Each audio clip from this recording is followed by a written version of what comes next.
I could read their lips, so I knew what they were saying. My heart hurt. Here, get rid of her. Throw her in the trash for all I care. I will. And then we can live our lives free of this burden. My dad grabbed my arm and then dragged me to the car. He threw me in the back and then went back to the house and returned with my black bag full of my things.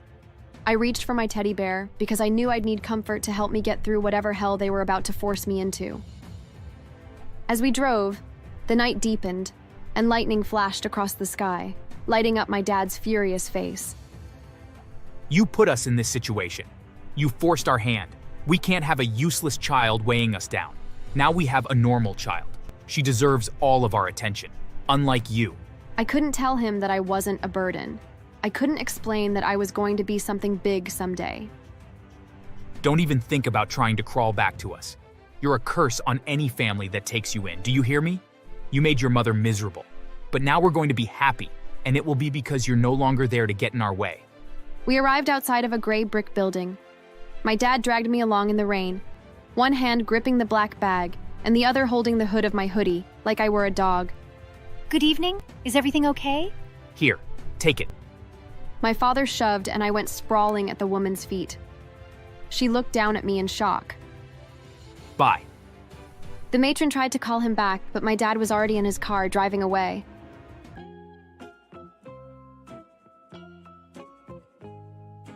My name is Annie. I'm 25 years old, and currently the face of several campaigns to increase accessibility around the world.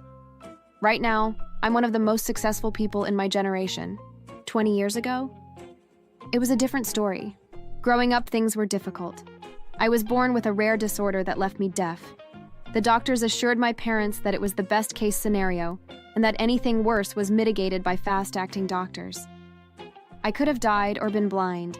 Deafness was a disability, but it wouldn't destroy me. It would just make life a little less accessible. For my parents, it was basically a death sentence. They held me in their arms at the hospital and sneered down at me.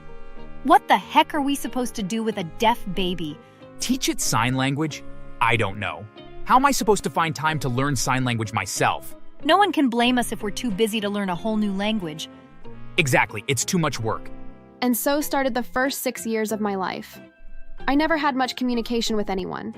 They didn't take me outside if they could help it, and when they did, they told people I was just spoiled, instead of deaf, and that's why I didn't respond to them. My earliest memories are of being completely ignored. The moment I could hold a bottle on my own, I was basically left to my own devices. I taught myself to use the bathroom, played games by myself, learned to read. That last one was hard, but I was determined. I had no way to put sounds to letters, but I used the internet to see what people's mouths did when they said words, and I slowly managed to make connections in my head about the words I was reading and the mouth shape. If my parents had been paying attention, they would have noticed from an early age that I was showing signs of genius. What's all this mess?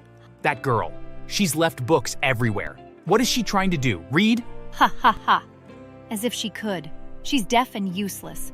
I don't want her putting her grubby hands all over all of my stuff. Let's move it somewhere higher. And while we're at it, we could move her out to the rubbish tip. Ha ha ha ha. Without access to books, I relied on the tablet they had thrown at me one day. I learned sign language, and while my parents were at work, I took online classes for deaf people. By the time I was 6, I could read at a 6th grade level and do mathematics. Most elementary school children wouldn't even dream of attempting. Annie, you are amazing. You're a real little genius. Your parents must be so proud. Yes, very proud. I will post your certificate through today. You should be able to show it to your elementary school. When you eventually enroll, they should let you skip a few grades. Isn't that exciting? Sure. Actually, I was very scared of going to school. The only person I had ever talked to was my online teacher, and she was very nice. But the other 2 people I knew were my mom and dad, and they weren't very nice at all. The next week, I got my certificate. It was proof that I was a genius child, and that I wasn't going to be left behind by life because of my disability. I was excited to show my parents, but in those months that I was studying and working hard, I had missed something important. My mom had been pregnant. They had started to fill my room with baby clothes and toys. One day, I went into my room and discovered all of my things in a black bag and a crib where my bed was. Then, on the day I got my certificate, my mom came home with a baby. Oh, she's still here. I forgot all about her. Oops. I could read their lips, so I knew what they were saying. My heart hurt. Here, get rid of her. Throw her in the trash for all I care. I will. And then we can live our lives free of this burden. My dad grabbed my arm and then dragged me to the car. He threw me in the back and then went back to the house and returned with my black bag full of my things. I reached for my teddy bear because I knew I'd need comfort to help me get through whatever hell they were about to force me into. As we drove, the night deepened and lightning flashed across the sky, lighting up my dad's furious face. You put us in this situation. You forced our hand. We can't have a useless child weighing us down. Now we have a normal child. She deserves all of our attention, unlike you. I couldn't tell him that I wasn't a burden. I couldn't explain that I was going to be something big someday. Don't even think about trying to crawl back to us. You're a curse on any family that takes you in. Do you hear me? You made your mother miserable. But now we're going to be happy, and it will be because you're no longer there to get in our way. We arrived outside of a gray brick building. My dad dragged me along in the rain, one hand gripping the black bag and the other holding the hood of my hoodie like I were a dog. Good evening. Is everything okay? Here, take it. My father shoved and I went sprawling at the woman's feet. She looked down at me in shock. Bye. The matron tried to call him back, but my dad was already in his car driving away. She looked down at me again and sighed. Come on up then. Let's call the police. I took her hand, and when she helped me dry off and asking me about myself, she realized something. My goodness, dear, are you deaf? I nodded, but I showed her my certificate. She smiled at me. You must be very smart. The police came, but my certificate only had my first name, and I couldn't tell them my second because I didn't have one. My parents never got me registered. I never went to school or to the doctor. My new life was a complicated one. The other kids were fine but confused. They'd never met a deaf person before. The local parish came in thrice a week to give sign language classes, and by the time I was 7, I could hold a conversation with people. I went to school. I worked hard. I kept an eye on my parents' social media. Over the years, I watched their daughter grow up, and I was left in the system. I was fortunate, though. I was given opportunities to grow and helped to apply for funds to help pay my way through school. At 15, I graduated college. At 21, I was the head of a giant business that dealt in medical-grade equipment made to help make people's lives easier. By this age, my little sister was 15 and doing fine. I reached out to her the year before and set up a college fund to be given to her when she applied, so long as she was also told about what our parents did. Unfortunately, those college years never came. My sister died in a hit-and-run the day after her sweet 16th. Ashley was a gentle soul who worked hard and cared for everyone. We're very sad about her passing, and the family would like to thank the anonymous donor who paid for the service. I watched from a distance and saw my parents, who I had last seen the day I was abandoned. I felt that enough time had passed that they might have felt guilty about what they did. Perhaps they had been young and unaware. I walked up to them at the end of the funeral. One of my inventions was a sign-to-speech translator, but it was a little impersonal, so I used my super hearing aid to help. My voice was still a little slurred, but I knew I was understandable. I'm sorry about Ashley. What's wrong with your voice? I'm deaf. We used to know a girl who was deaf. She should have been the one to die, not our precious Ashley. Annie was a waste of space and curse. Look what that curse brought on us. She was a freak. I wasn't a curse, and if you'd stuck around long enough to realize that, then you would have realized that. I looked around at the funeral, at the photos on the wall, and remembered the images I'd seen online. My parents had fabricated this perfect life. Mom was on the PTA, Dad was on a bowling league, Ashley was a cheerleader. They looked normal. I wasn't a curse. You abandoned me, left me on a doorstep like garbage. You told me I was worthless. And yet, here I am, successful, thriving, and more powerful than you could ever imagine. Who is she? Did they really abandon their own daughter? I thought they only had Ashley. The whispers became a hum, then a roar. The illusion my parents had built of being a perfect, grieving family began to crumble before their eyes. My mother reached for my father's arm, eyes darting around in panic. You need to leave, now. I shook my head, taking a step forward. No, I think I'll stay. After all, I paid for this funeral. I hope the ceremony was to your liking. I wanted Ashley to have the farewell she deserved. Thank you for paying. It was beautiful. Ashley mentioned you. My parents stiffened. Her mother's lips curled in disdain. You paid for this? Why? Because despite everything, I wanted Ashley to have a proper goodbye. Unlike you, I actually cared about her future. My father's face was turning red, his fists clenching at his sides. You think you can come here, throwing around your money, pretending like you care, after everything you put us through? After everything I put you through, you abandoned me at 6 years old in the pouring rain with nothing but a black trash bag of my things. You called me a curse, and then you had the audacity to go on and have another child, only to lose her in the end. It must feel awful to lose a child.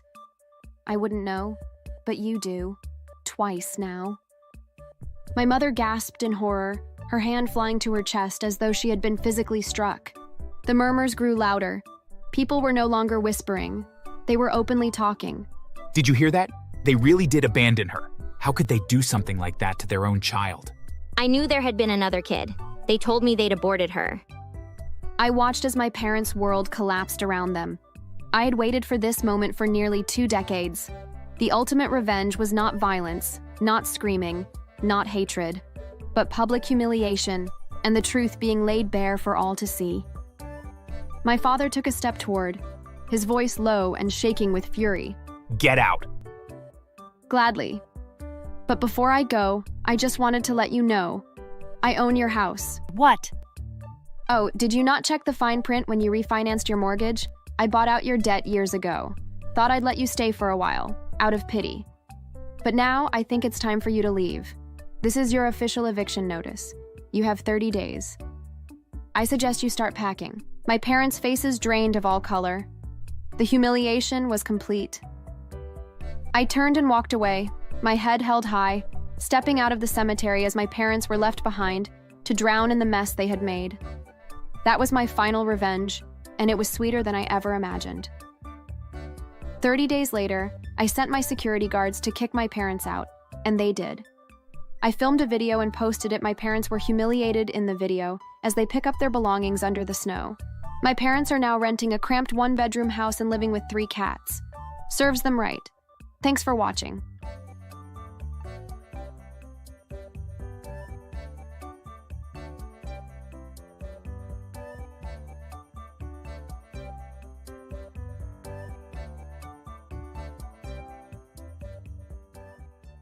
When I saw Officer Briggs get out of his squad car and angrily approach the car. He pulled out his nightstick and used it to smash the brake light as he walked past, and then used it again and again to put huge dents in the side of the hearse. I flinched each time he hit the car, and Officer Timmons just kept telling me to stay calm and that he would handle things. However, when Officer Briggs got to the driver's side door, he yanked it open and pulled me out, and was about to use his baton on me. Thankfully, Officer Timmons jumped out of the car and pulled his service revolver out and pointed it at Briggs. You idiot! How many times do I have to tell you to stop driving on my highway before you listen? Do I have to cave in your skull before you do as you're told? Put your weapon down and put your hands on your head. Wait, what the hell? We were driving Officer Larry to his funeral service, you psychopath. I had heard that you were unhinged, but I didn't realize just how much you were. You're under arrest. In a panic, Officer Briggs dropped his baton and ran as quickly as he could back to his squad car and sped off.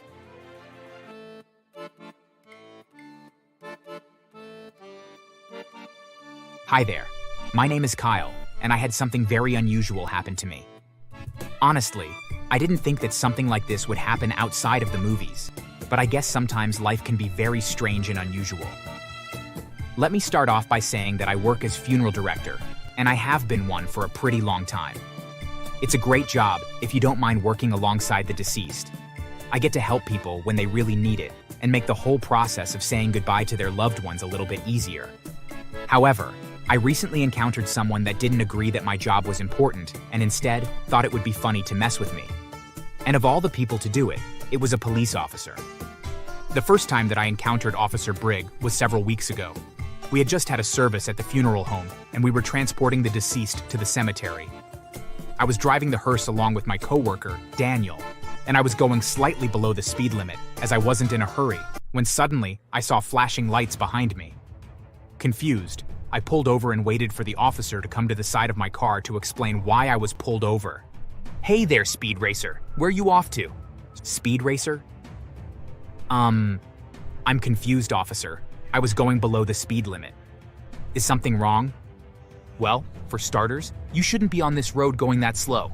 You're impeding traffic, hence my joke about you speeding. You are going too slow. Do you want me to write you a ticket?" "No, of course not. But I didn't know you could get a ticket for going a little below the speed limit." "You can get a ticket for whatever I say you can get one for." "Sir, with all due respect." "No, you can't." "What's going on here?" "Well, I'm the police officer, so with all due respect, I know the law better than some freak that spends all their time with the dead. So you two morons better listen to me. I patrol this stretch of highway and I really don't want to see you driving along it ever again, or I'll pull you over again. You people make me feel uncomfortable. I don't know how you can have such a gross job unless you enjoy playing with the dead. It's weird." "Sir, we are very respectful in our jobs, and we just help people grieve and have peace. We don't do anything odd, and we aren't freaks." That was when he got very angry, and he pulled out his baton and hit the driver's side door, leaving a decent dent. "You listen to me. I don't trust or like you, and if I see you again, I'll make sure you have a very bad day." He then left, and even though we were shaken up, we knew that we had a job to do, and so we finished the trip to cemetery and had the service there. However, on the way back to the funeral home, we took a completely different route, and it ended up taking us 4 times longer in order to do so. But we had no interest in encountering that cop again. I was so confused by that interaction. After all, we weren't doing anything wrong, and for the officer to get that aggressive was incredibly strange. However, over the course of the next few weeks, Officer Briggs made our jobs very hard. That stretch of highway that he patrolled had 2 very commonly used cemeteries on it, and our clients would often want to be interred there. One week after my encounter with Officer Briggs, Daniel was driving by himself with the hearse on his way to one of those cemeteries when he was pulled over as well. Unlike me though, Daniel had been driving a little above the speed limit, and Officer Briggs gave him a speeding ticket and forced him to wait there on the side of the road until a drug-sniffing dog team would come out and search the hearse. Daniel later told me that he was incredibly scared the entire time. Not that he had anything to hide, but because Officer Briggs was verbally abusive towards him and kept threatening that if Daniel would run, that he would chase him down and use whatever force was necessary to arrest him. Daniel is a shorter man and is very soft-spoken. He's the kind of person that wouldn't even hurt a fly, and for him to be threatened like that was completely unnecessary. He ended up waiting 5 hours until the dog team arrived and did a search of the hearse. When they were done, he was allowed to continue on his way to the cemetery, where the waiting family had grown very worried and impatient. We had to give them a massive discount in order to keep them happy as a result. The next day, I finished work, and I decided that I would go out to eat as it had been a long and stressful day and I wasn't in the mood to cook. I would need to take that same stretch of highway to get where I wanted to go, but since I was driving my own personal car, I figured that it would be okay, but nope. As I pulled out onto the highway, I instantly saw flashing lights behind me. I knew that I wasn't speeding though, so I just assumed that I wasn't really in any trouble. I thought I told you not to drive my stretch of road again. "Sir, I just finished work and I'm on my way to get something to eat. Please, I don't want any trouble." "Well, you decided to ignore my commands, so to me. That means that you are looking for trouble. I'm surprised that a freak like you goes out to eat. I figured you would just be a cannibal." "What the hell? I would never do that. What do you have against me?" "You work with death and it's weird.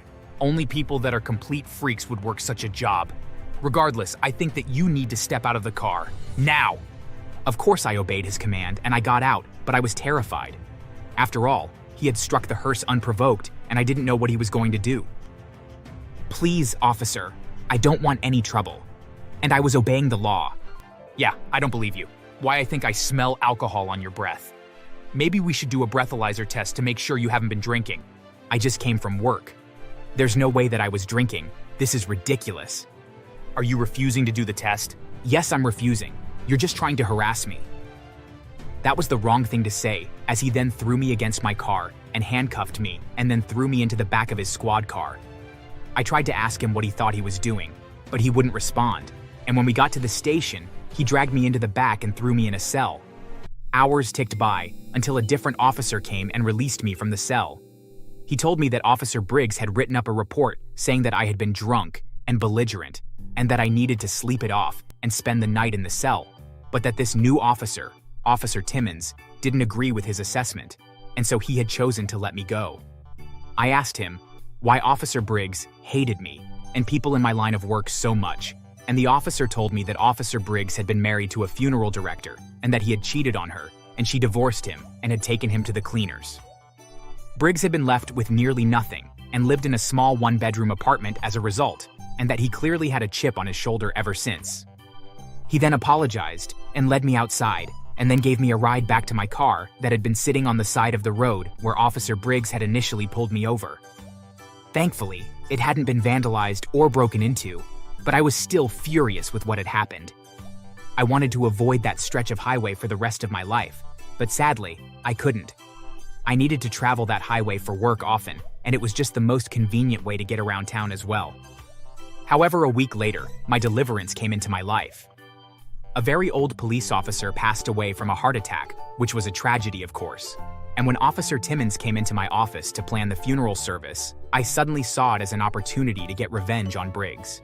I made sure to recommend that we lay the deceased officer in the cemetery along the stretch of highway that Officer Briggs patrolled, and Timmons agreed that it would be perfect. I then asked if Officer Timmons wanted to ride with me in the hearse on the way to the cemetery, and he agreed that it would indeed be an honor to do so. He saw it as a way to show respect to his fellow officer and help escort him to his final place of rest. Sure enough, shortly after we turned onto the highway, we saw flashing lights behind us. Timmons was extremely angry, but said nothing at first. Obediently, I pulled over and waited, and was not the least bit surprised when I saw Officer Briggs get out of his squad car and angrily approach the car. He pulled out his nightstick and used it to smash the brake light as he walked past, and then used it again and again to put huge dents in the side of the hearse.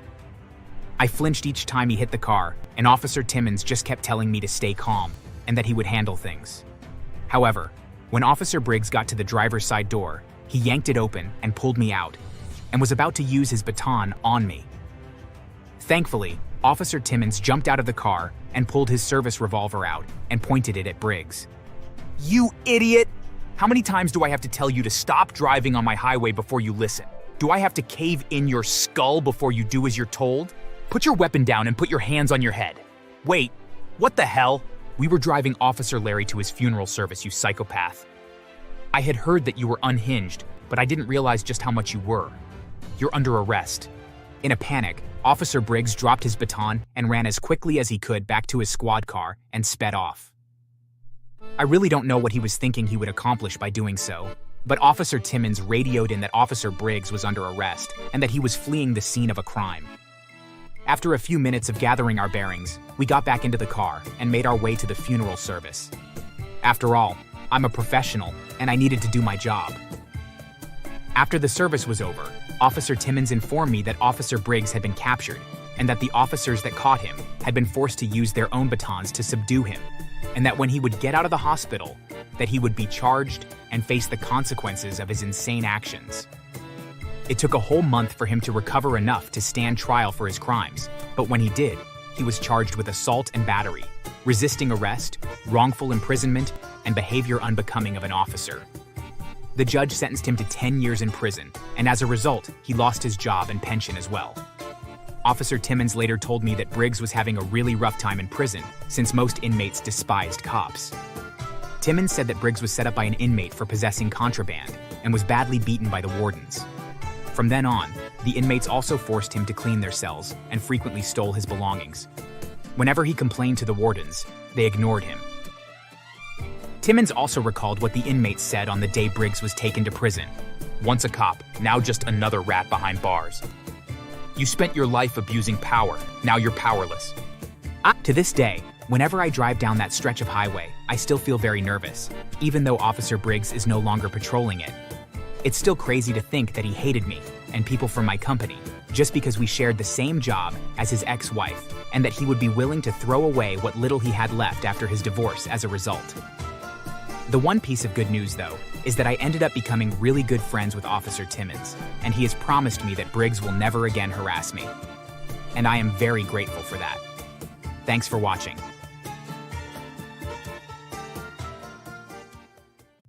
The final straw came when I bought my first car. I'd worked hard for that car, saved every penny. It wasn't anything fancy, but it was mine. I barely had it a month when Gary decided it would be funny to steal it while I was sleeping. A little prank, he called it. He went on a joyride with it and wrapped it around a telephone pole. The cops told me it was a miracle he survived. When I arrived at the hospital, he was lying in the bed, grinning up at me. Man, you should have seen it. That thing flew. I could barely breathe. I was so furious. You destroyed my car, Gary. What were you thinking? Relax, dude. Insurance will cover it. But it was my car. Our parents arrived then, throwing their arms around Gary, kissing his forehead. You scared us, baby. Glad that you're okay, son. It'll be a hell of a story. You got lucky. Not one word about what he had done to me. That was when I knew. They would never hold him accountable for anything. It didn't matter how horrible or terrible he would be towards me. They simply did not care at all.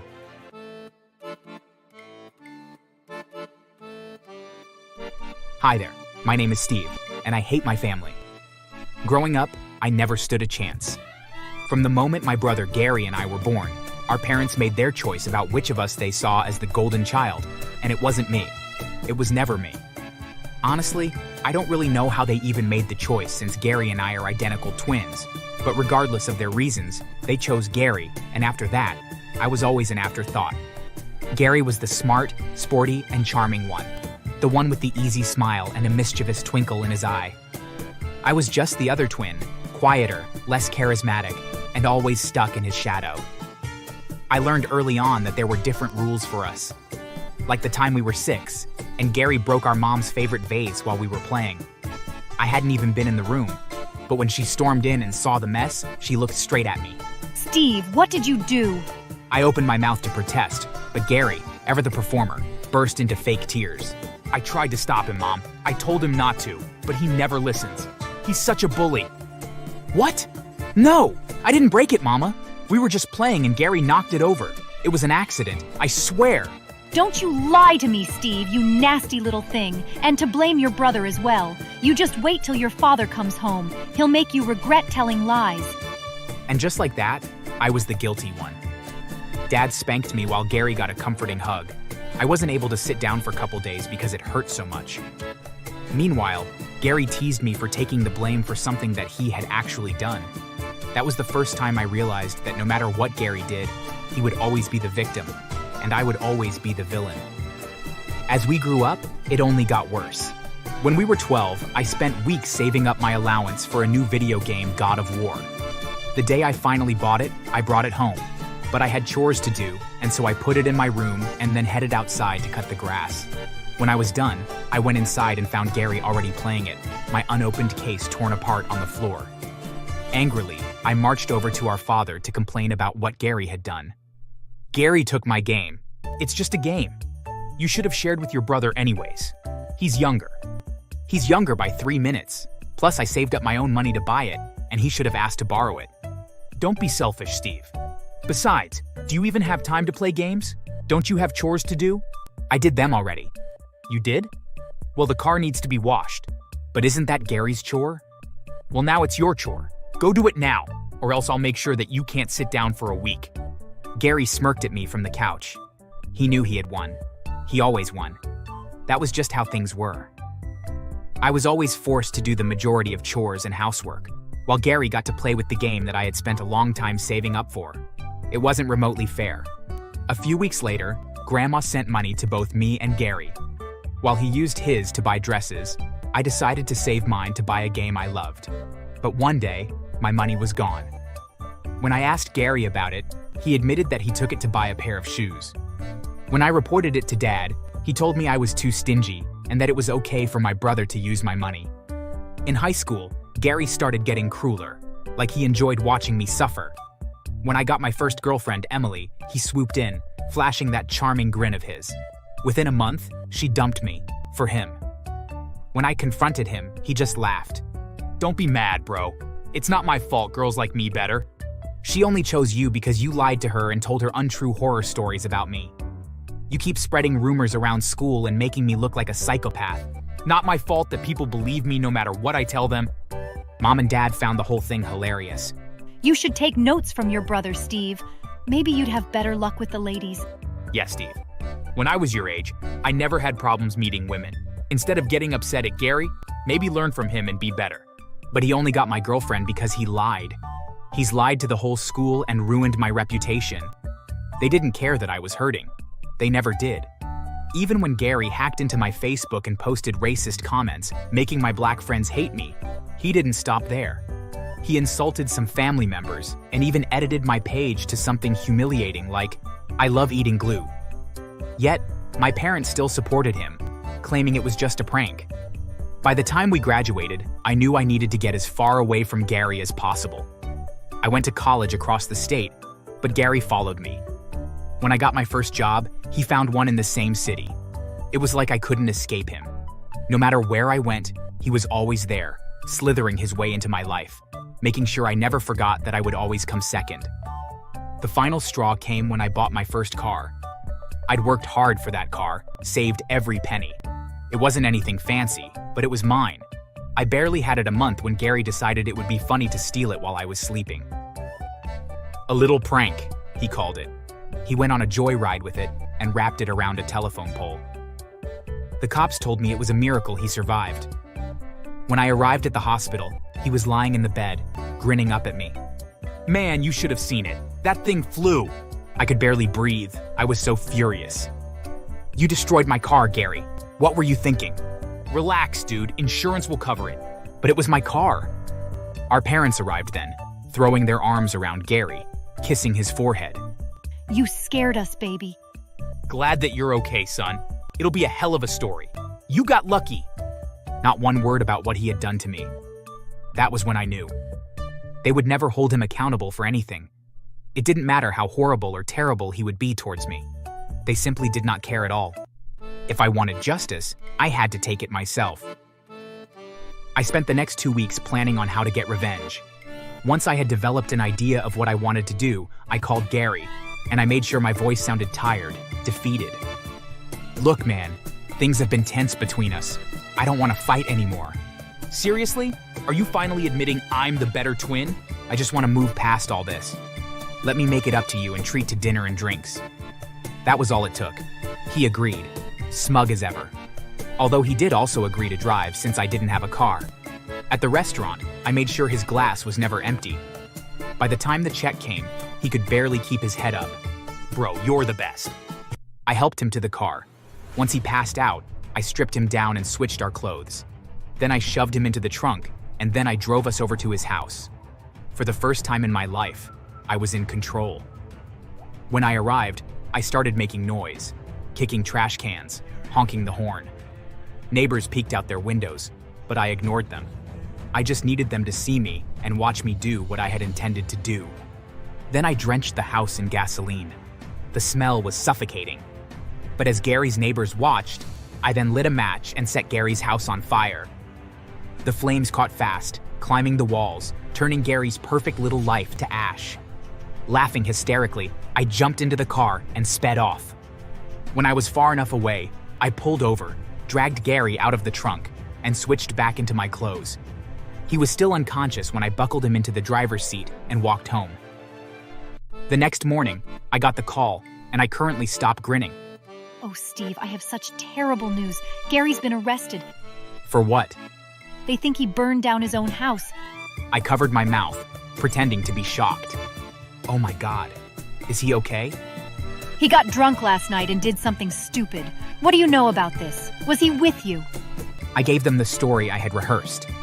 I knew that I hadn't left any evidence behind since I knew all of Gary's neighbors thought that I was him, and I wore gloves, so there was no fingerprints anywhere. We had dinner and things were going great, but he got wasted and starting being mean. He was saying all kinds of crazy stuff. Then he left me at the restaurant. I had to walk home. But why would he do this? I don't know. But it isn't the first time that he did something crazy and violent. After all, he totaled my car last week. It was perfect. The The neighbors had all seen Gary at the house that night, wearing his clothes. His hands smelled like gasoline. The police had everything they needed. He was charged with arson. At the trial, the judge didn't even hesitate. Gary was found guilty and sentenced to 5 years in prison. And since it was ruled intentional, his insurance refused to pay to cover the cost of the lose of his house. The house was gone, but the mortgage remained. Gary still owed hundreds of thousands of dollars to the bank, which since he was going to prison, he would be unable to pay. Gary had lost everything. A week later, my parents showed up at my apartment. Mom's face was red from crying. Dad's hands were balled into fists. We know that you did this, that you ruined your own brother's life. What exactly are you accusing me of?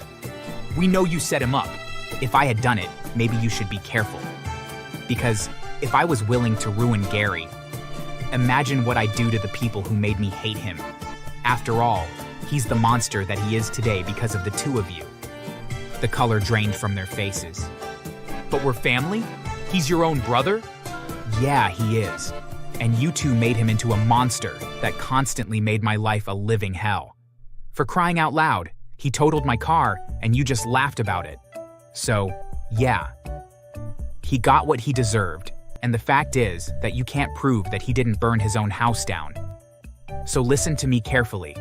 I want nothing to do with him. I tried to distance myself from him and you. So going forward, forget that I exist. Leave me alone and never speak to me again. They were aghast, but they left without another word, and they never came back. Life without them was finally peaceful. No Gary, no parents, just me. And I had never been happier. After a year, my parents started trying to get close to me. They invited me to family dinners and called me to meet up, but I declined. One day, they showed up in front of my house with a huge present. I could see them from inside, but I pretended I wasn't home. Why would they only show me love now, just because their golden child was in prison? Thanks for watching. There was one match that I lost so badly against the other opponent that Coach Stevens got so mad and wanted to humiliate me. He made me do 250 push-ups, and with the whole team, and the opposing team, watching, he screamed that I wasn't doing them fast enough and kicked me in the side.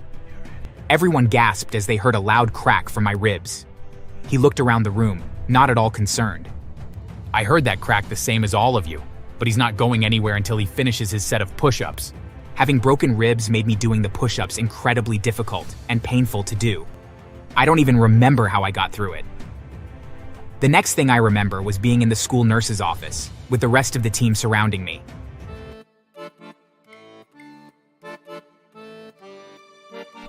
Hey, my name is Milo, and this is the story about how me and my best friend got revenge on our crazy and abusive gym teacher. When Jack and I were looking around for universities, we were looking for ones that had a really good boxing team. We were both really passionate about the sport and wanted to go pro after we graduated. We were on the same team in high school. That's how we met each other and became best friends. When we both got accepted into the college with the best boxing team in the state, we thought our dreams had came true. That couldn't be further from the truth. Hey, did you see who the head coach is for the school that we just got into? It's Stephen Mackinson. The Stephen Mackinson? The 3-time state boxing champion? That's amazing. He must be a great coach. He's a great coach, but he's also the worst. People have been complaining about him for years, but the school won't get rid of him. At the time, we thought that the student might have just been jealous of us and wanted to freak us out. The boxing program was extremely competitive to get into, but we both managed to get accepted. We only had to see him with our own eyes to find out how much that student was right about the coach. On the first day of practice, Coach Stevens lined up all the players based on their weight. Boxing's a sport that's heavily influenced on your size, and weight classes mattered. He lined up the skinnier boys to the left, like Jack, and the heftier guys, like me, on the right. Listen up, I've been coaching at this school for 15 years. I am known for creating the best boxers in the state. My methods may not be liked by everyone, but they work. As he spoke, he threw rice on the floor in front of the students on the left. The boxers started to murmur in confusion, but stayed still as the coach continued to scream at the team. The most important thing in this sport is using your size to your advantage. Now, Most of you here are either too skinny or too fat. So we're going to fix that first. You skinny boys here are going to eat rice every day until you get more meat on your bones. You fatties over there are going to be running laps around the track and work off some of that whale blubber. We all stood there in disbelief. Was he serious? He saw that we thought he was joking, blew his whistle, and screamed, "Do it now, or I'm revoking your boxing scholarships." With that, everyone started to move into action. No one could afford to be here without a scholarship. It was such an expensive school. I looked over and saw Jack hurrying to eat as much rice as he could off the dirty floor. I was brought outside with the rest of the bigger players, and we ran laps around the track until we lost our breakfast from that morning. What the heck? This was the best coach in the state? This isn't training us to be better at boxing. This is treating us like animals. When practice was over and the coach left, we sat and talked in the gym as a team about what just happened. Like me, everyone on the team was a freshman to the school. This was their first experience with Coach Stevens. The coach is taking this too far, right? Why hasn't anyone reported him? He might be, but he does have a history of making players really good boxers. But this is insane. This can't be legal. How can the school know he's this horrible and keep him anyways? They don't care about the players. They care about the games that they win. The head of the school has been protecting him for years, I've heard, making evidence of his abuse magically disappear. It's how they keep their place as the best boxing college in the state. I did my best to convince everyone that we had to fight against our coach and figure out a way to make him stop, but everyone was too afraid of him. They had all worked really hard to get into the school and didn't want to lose their scholarships. Some even thought that his abuse was the only way that they could become better wrestlers and wanted to stick it out. I wanted to quit, but I didn't want to leave Jack there by himself. I knew how important boxing was for him and how important it was that I stayed by his side. Boxing was important to me too, but being around Coach Stevens made me start to hate the sport. I decided that I would stay on the team, only for Jack. Out of everyone on the team, I was the biggest player. It's always a power move for someone to try to take down the biggest guy in the room to assert his dominance, so the coach singled me out a lot. I got the worst of his torment out of everyone else. He would make me come in before the other players and do physical training from sunrise until sunset. My body was so exhausted from everything that he made me do that I couldn't even focus on my studies anymore, much less do well in my boxing matches. There was one match that I lost so badly against the other opponent that Coach Stevens got so mad and wanted to humiliate me. He made me do 250 push-ups, and with the whole team and the opposing team watching, he screamed that I wasn't doing them fast enough and kicked me in the side. Everyone gasped as they heard a loud crack from my ribs. He looked around the room, not at all concerned. I heard that crack the same as all of you, but he's not going anywhere until he finishes his set of push-ups. Having broken ribs made me doing the push-ups incredibly difficult and painful to do. I don't even remember how I got through it. The next thing I remember was being in the school nurse's office, with the rest of the team surrounding me. "Oh my gosh, Milo, are you okay?" You were right. Coach Stevens is an absolute maniac. We need to do something drastic if we're ever going to get rid of him. The school is no help. They're too happy with how well his team is doing in boxing. So what happens if the teams do poorly then? That was how we hatched the plan to purposely lose all of our matches. We agreed as a team to do it together. Even though a lot of the players were reliant on their boxing scholarships for school, we decided that getting rid of Coach Stevens was more important. Who knows how many other players' bones he would break? We were the only ones who could do anything to stop him. We talked with the other boxing teams that he coached, and with some convincing, they agreed to lose their matches too. "We're so tired of him mistreating us like animals," they yelled. So for the rest of the year, we all lost all of our matches. Stevens became so angry with us at first and thought that he could bully and abuse us into winning again. His training became even more brutal. Some of it wasn't even training at all, but just him attacking us out of anger. We anticipated this and planted hidden cameras throughout the gym to have evidence of his abuse. We even went to the head of the school and told him about what was happening, and he waved us away, confiscating our tapes. "I will make sure that this makes its way to the police." We expected as much, and filmed him hiding the tapes and having a conversation with Stevens after he thought we had left. I could let this kind of behavior slide before when you were winning us matches. But now, I don't know what's happening. I haven't changed anything about what I usually do to make winners, but they're all just losing. I've tried everything. Well, you need to figure something out, and quick, or else I'm going to make sure that you don't teach anywhere else ever again. I saved all that evidence of you beating students over the years. It didn't magically go away. I have all of it. After this meeting with the head of the school, it dawned on him that we were losing on purpose to make him lose his job. He began to panic and pleaded with us. Look, if you guys don't win your next boxing tournament, I'm going to get fired. I know I was a little rough on you, but I need this job. No one else will hire me because they know how I coach my players. This is the only school I've been able to work at in years. Please. We began to laugh at him. We didn't have any pity for someone who was down on his luck after all he had done to us. He was finally reaping what he sowed after treating us like animals. All those early mornings of running until I threw up, or Jack being forced to eat rice from the floor until he got sick, or him beating other students were finally coming to an end. So many of us will have permanent reminders of his coaching, like me and my rib that never healed right after he cracked it.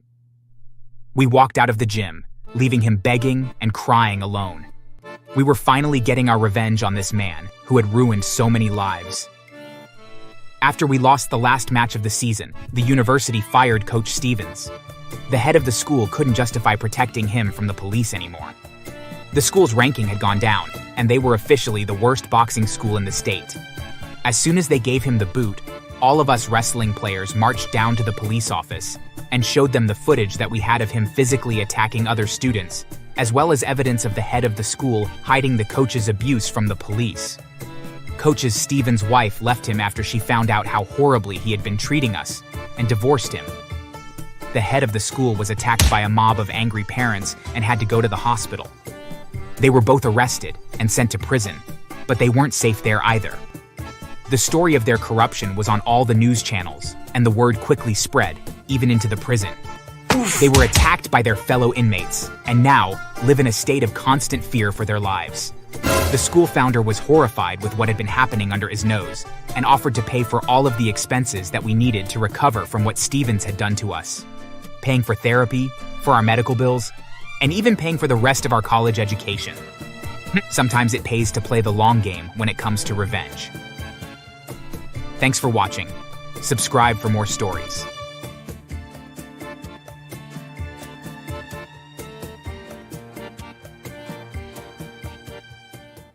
I mean, I kinda do. You're just joking about the teachers, right? You can't do anything to them. They're the staff.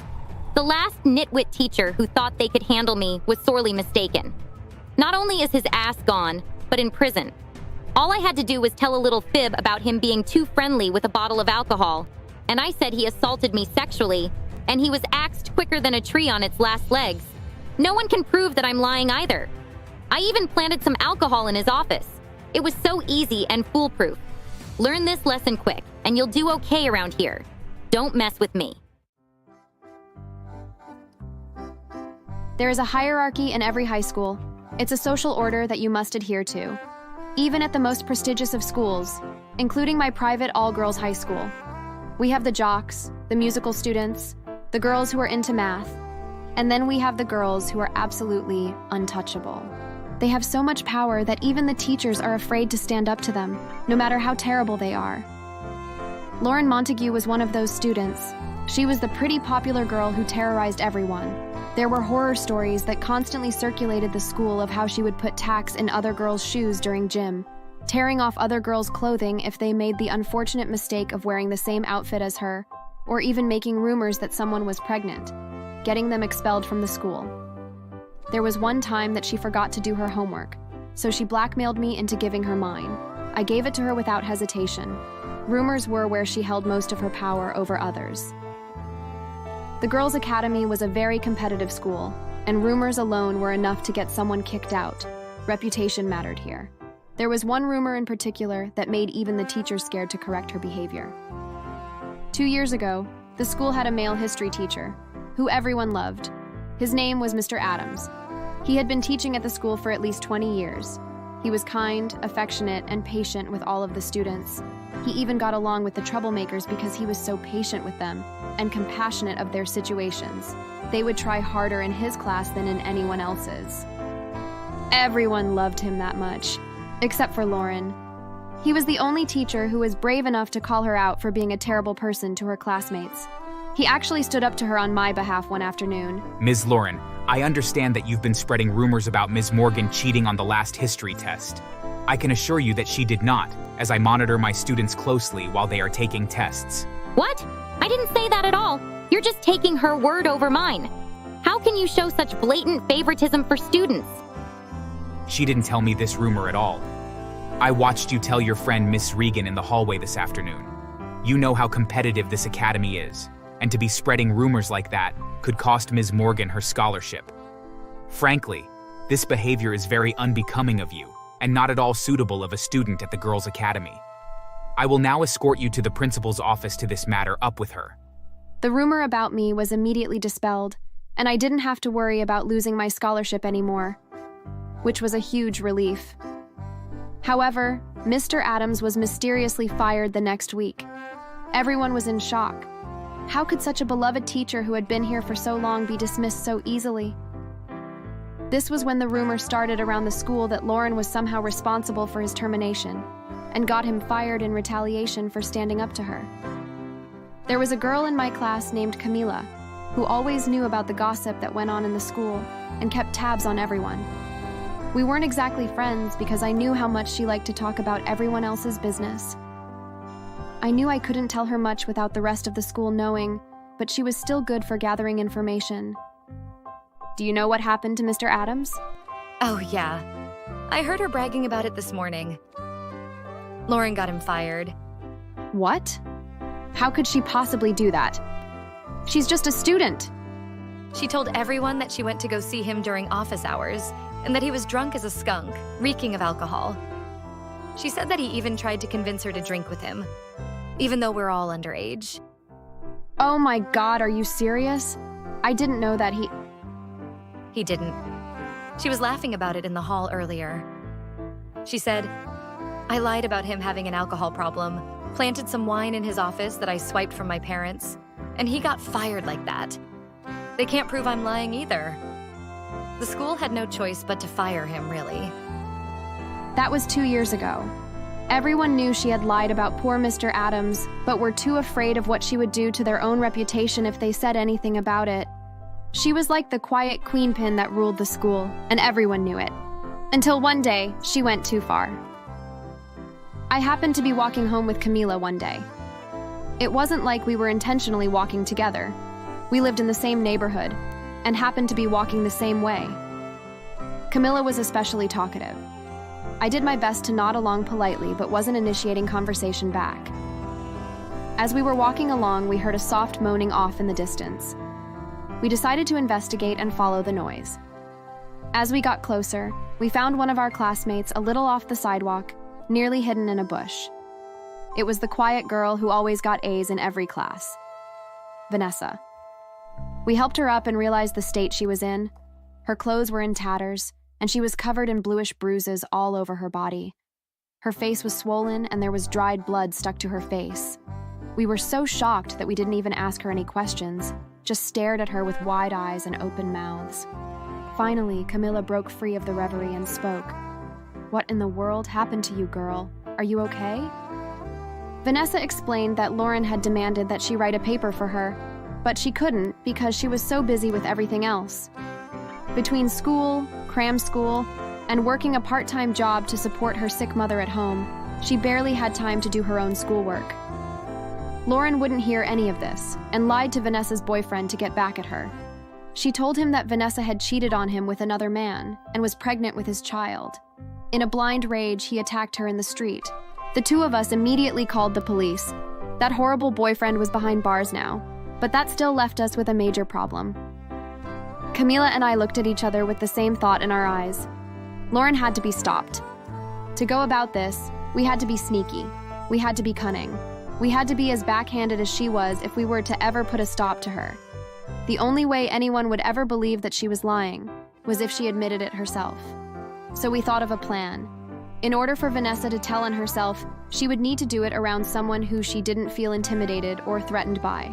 We needed to lure her in with a false sense of security so she would let her guard down and tell the truth.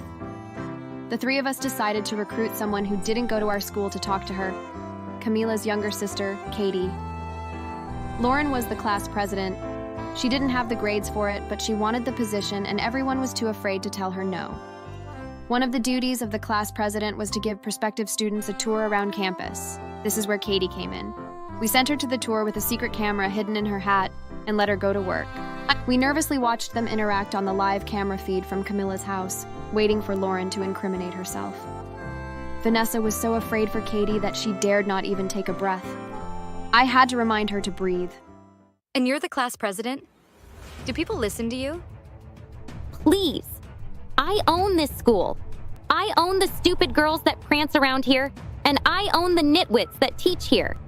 And when you enroll, I'll own you too. As long as you stay in line, you got nothing to worry about. What happens to people who don't stay in line? You don't want to know, kid. I mean, I kind of do. You're just joking about the teachers, right?